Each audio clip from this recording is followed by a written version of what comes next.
எங்களோட திவா காதி காம்போவில் one of the super exclusive colour combination. So யூஸ்வலாக வந்துட்டு நான் வேர் பண்ணுவேன் ஒரு சாரீ வந்தோடனே, அதை பார்த்துட்டு நீங்கள் வந்து சாரீ வந்து ரொம்ப அழகாக இருக்குன்னு வாங்குவீங்க. பட் இந்த வாட்டி அப்படியே உல்டாவாக கஸ்டமர் வந்து இந்த காம்பினேஷன் வாங்கி வேர் பண்ணியிருந்தாங்க. செம்மையாக இருந்தது. அது பார்த்த உடனே செம்ம இன்ஸ்பயர் ஆகி தான் இன்றைக்கி நான் இந்த சாரீ வேர் பண்ணியிருக்கேன். ஸோ இது பார்த்தீங்கன்னா சாக்லேட் ப்ரௌன் வித் பியூட்டிஃபுல்லான ஒரு சன்ஃப்ளவர் டிசைன், ஒரு deal green colour blouse. So full embroidery வேறு லெவலில் இருக்குது ப்ளவுஸு. அண்ட் ஃப்ரண்ட்டில் வந்து வி நெக்கோட ரொம்ப க்யூட்டாக இருக்குது. அண்ட் இந்த சாரீஸ் எல்லாமே பார்த்தீங்கன்னா ரன்னிங் ப்ளவுஸ் இருக்கும்.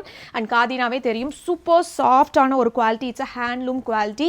And you can also match any other blouses. So யங்ஸ்டர்ஸ்லேருந்து பெரியவங்க வரைக்கும் கண்டிப்பாக வேர் பண்ணலாம் இந்த சாரீஸ். அண்ட் பார்க்குறக்கு செம்ம ட்ரெண்டியாகவும் இருக்கும். அண்ட் அது மட்டும் இல்லாமல் நீங்கள் டெம்பிள் அண்ட் ஃபங்க்ஷன்ஸ் எல்லாத்துக்குமே தாராளமாக வேர் பண்ணலாம். ஸோ இந்த காம்பினேஷன் மிஸ் பண்ணிடாதீங்க. It's ready to dispatch. And சென்னையாக இருந்தால் next day delivery, and other ஸ்டேட்ஸாக இருந்தால் 3 to 5 business days உங்களுக்கு கிடைச்சிடும். So use the sari code to order from our website truffletrends.com. Thank you.